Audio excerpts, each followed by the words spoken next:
Okay, so when I got the car, it did not have the factory engine in it.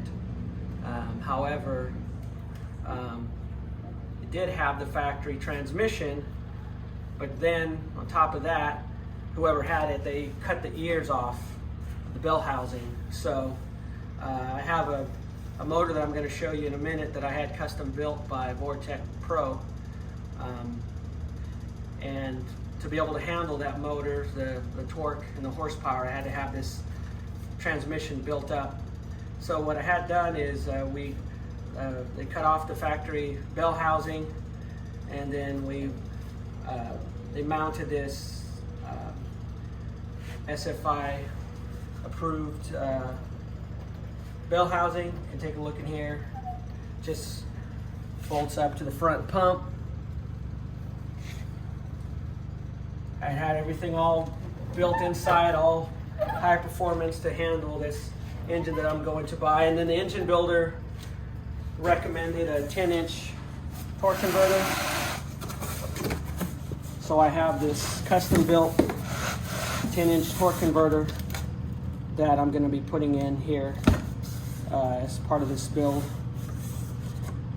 And I also have this torque converter is built to flash at 2800 RPM, and that was per Vortec Pro's recommendation for this particular motor that's built.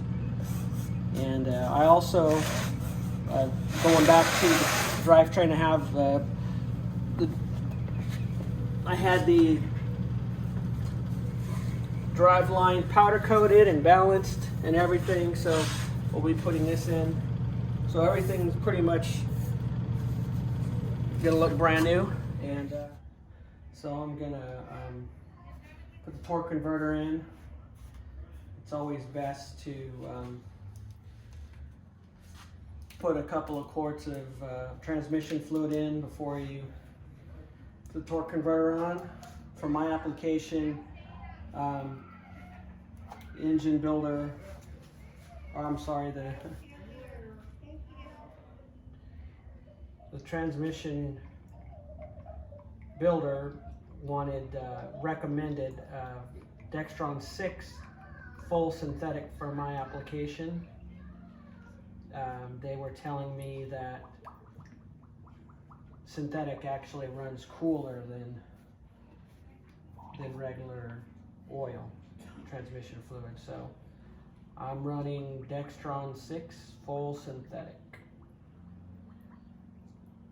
Okay, so I got about 1.5 quarts of transmission fluid in here. Now I'm going to put the torque converter on. What you want to do is when you push it on, is you want to twist it as you're pushing it in, and it'll actually seat.